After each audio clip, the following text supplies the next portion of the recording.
Hi everyone. सो हम लोग discuss कर रहे थे chapter how do organisms reproduce. In that asexual reproduction के डिफरेंट टाइप्स हम लोगों ने डिस्कस कर लिए थे। The next asexual type of reproduction is vegetative propagation. Vegetative propagation mainly plants में होता है। एक्चुअली जो प्लांट्स होते हैं इनमें दो पार्ट्स होते हैं। एक पार्ट वेजिटेटिव पार्ट कहलाता है जबकि दूसरा पार्ट इनका रिप्रोडक्टिव पार्ट कहलाता है। वेजिटेटिव पार्ट जिस पार्ट का रिप्रोडक्शन से कोई लेना देना नहीं है, which is not involve in reproduction at all, like root, stem, leaf, ये पार्ट वेजिटेटिव पार्ट्स कहलाते हैं। वेयर एज प्लांट्स में एंजियोस्पर्म्स के बारे में हम डिस्कस कर रहे हैं vegetative propagation. So angiosperms plant में फ्लावर होता है and that flower is reproductive part of angiospermic plant. So जो फ्लावर है वो रिप्रोडक्टिव पार्ट है एंड एक्सेप्ट फ्लावर जो रेस्ट पार्ट है प्लांट में, these are vegetative part. So whenever एक न्यू प्लांट का फॉर्मेशन हो from the vegetative part without involvement of flower, that type of reproduction is called vegetative propagation.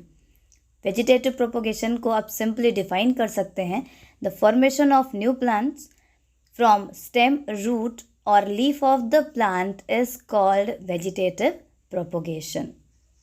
Vegetative propagation natural and artificial या man made दोनों टाइप का हो सकता है। तो पहला natural vegetative propagation.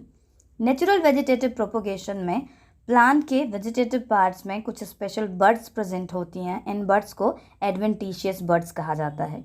Adventitious buds में टोटीपोटेंसी होती है। Totipotency means the capacity to divide and give rise a new plant. Vegetative propagation leaf, stem, root and modified stem से होता है। तो पहला एग्जाम्पल है वेजिटेटिव प्रोपोगेशन इन लीफ। सो ब्रायोफिलम, जिसको हम अजूबा भी कहते हैं, ब्रायोफिलम की लीफ मार्जिन पे एडवेंटिशियस बड्स प्रेजेंट होती हैं एंड ये एडवेंटिशियस बड एक न्यू प्लांट का फॉर्मेशन करती हैं।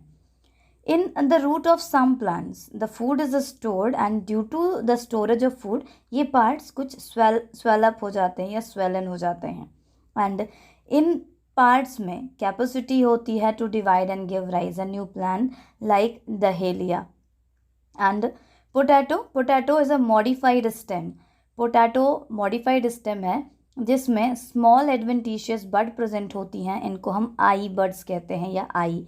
ये आईज एक न्यू प्लांट का फॉर्मेशन करती हैं। पोटैटो एक स्टेम है जो मॉडिफाइड है for the storage of food material.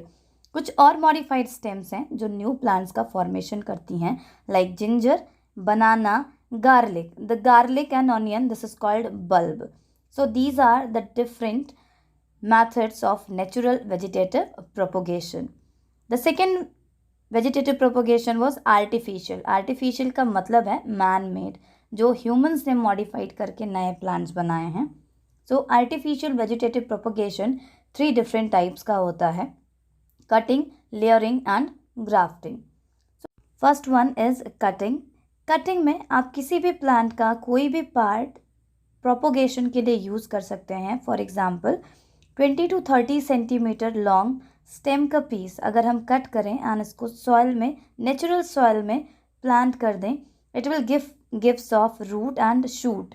Shoot means stem and leaf, and then it will develop into a new plant like rose, sugar and grapes. इन सब में cutting के थ्रू एक न्यू प्लांट का formation हो सकता है because हम उसी पार्ट को कट करते हैं जिसमें डिवीज़न की कैपेसिटी होती है।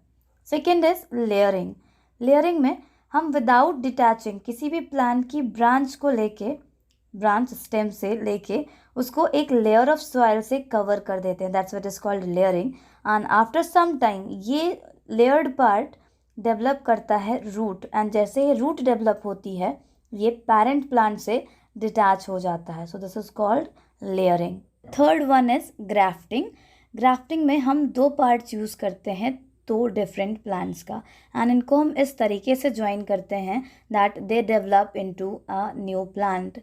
Like if you like some qualities of lemon and some qualities of orange, so आप एक पार्ट लेमन का लीजिए एंड एक पार्ट ऑरेंज का। सो इन दोनों को आप इस वे में अटैच कीजिए कि एक नया प्लांट बनाए और जो फ्रूट बनेगा उसमें लेमन एंड ऑरेंज दोनों की क्वालिटी होगी। इसमें एक पार्ट को हम रूटेड रहने देते हैं तो वो कहलाता है स्टॉक, एंड उसके ऊपर एक पीस लाके दूसरे प्लांट का हम ग्राफ्ट करते हैं, that's called scion. So and then इसको हम कवर कर देते हैं सो दैट ये एक ही प्लांट में ग्रो कर जाए। वेजिटेटिव प्रोपोगेशन एक एसेक्सुअल मेथड है रिप्रोडक्शन का। एसेक्सुअल बिकॉज इसमें सेक्सुअल पार्ट का इन्वॉल्वमेंट नहीं होता है। सो वेजिटेटिव प्रोपोगेशन के कुछ एडवांटेजेस भी हैं एंड कुछ डिसएडवांटेजेस भी हैं। सो पहले इसके एडवांटेजेस क्या हैं। First of all, this is very quick and easy method of propagation because आपको सीड को ग्रो नहीं करना है, वेट नहीं करना है कि बेबी प्लांट या प्लांटलेट डेवलप हो, देन ट्री आए, फ्लावर एंड फ्रूट फॉर्मेशन हो। इतने लंबे टाइम तक आपको वेट नहीं करना है। Second thing, a better quality of plant is maintained because like in the grafting हम एक प्लांट में 2 क्वालिटीज़ ऑब्टेन कर सकते हैं, that means we can get a better quality. They produces seeds and fruits earlier because normal जो naturally grow करेंगे उनमें seed and fruit के फॉर्मेशन में टाइम लगता है, but in this grafting method और this vegetative propagation method the flower and fruits comes earlier. This is a very good method for those plants who have lost the capacity of reproduction. जिन plants में flower का formation नहीं हो रहा है, वो sexually reproduce नहीं कर सकते, उन plants में हम artificial method से उनको grow कर सकते हैं, artificial vegetative propagation से, so that हमारे पास उनकी varieties present रहें। अब इनके disadvantages क्या हैं। फर्स्ट डिसएडवांटेज, एज इस आर्टिफिशियल मेथड में हम एक प्लांट का पार्ट यूज़ करके एक न्यू प्लांट ग्रो कर रहे हैं। सो इफ़ इन केस जो पेरेंट प्लांट है जिसका पार्ट हम ले रहे हैं उसमें कोई डिजीज़ है, सो वो डिजीज़ जो नया प्लांट ग्रो करेगा उसमें भी हो जाएगी। सो डिजीज्ड कैन बी और disease can be transferred to the new plant. And second, अगर हम आर्टिफिशियल प्रोपोगेशन परफॉर्म करते रहे सो एक ही वैरायटी के प्लांट्स हर जगह हो जाएंगे and that will result crowdness. Over crowdness की वजह से न्यूट्रिएंट अवेलेबिलिटी लेस हो जाएगी। So this is the disadvantage of this vegetative propagation. Next topic is tissue culture. Tissue culture एक टेक्निक है जिस टेक्निक में हम किसी भी प्लांट का एक सेल या टिश्यू या उसका ऑर्गन लेके हम उसको कल्चर मीडियम में ग्रो करते हैं, स्टेरलाइज्ड न्यूट्रिएंट मीडियम में, एंड एक न्यू प्लांट का फॉर्मेशन करते हैं। एंड एज इसमें हम एक बहुत स्मॉल प्लांट का पार्ट यूज़ कर रहे हैं, that's why this is called micro propagation. So हम इस प्रोसेस में करते क्या हैं। First of all, we select a cell और tissue that has the capacity to divide, जिसमें मेरिस्टेमेटिक सेल्स होती हैं, उस सेल को या टिश्यू को हम सेलेक्ट करते हैं एंड देन इसको हम रखते हैं इन अ न्यूट्रिएंट मीडियम, जिस न्यूट्रिएंट मीडियम में hormones and other specially the auxin hormone, auxin hormone cell division को प्रमोट करता है। देन ये सेल डिवाइड करती है एंड ग्रुप ऑफ सेल का फॉर्मेशन करती है, that's called callus. So callus is the group of cell, tissue word नहीं यूज़ करेंगे। देन हम इस कैलस को सेकेंड न्यूट्रिएंट मीडियम में ट्रांसफ़र करते हैं एंड उस न्यूट्रिएंट मीडियम में ऑक्सिन एंड जिब्रेलिन का मिक्सचर होता है along with the other hormones and nutrient. Gibberellin supports the growth of root and then callus से रूट एंड शूट का फॉर्मेशन होता है and this is called plantlet. Now ये plantlet को हम डायरेक्टली ट्रांसफ़र कर सकते हैं इन सॉइल और we can transplant it into the pots. So this is called tissue culture. So tissue culture में जो प्लांट पार्ट हम सेलेक्ट करते हैं इस प्रोसेस के लिए, that part is called explant. Some plants can be grown by this method like orchid and dahlia.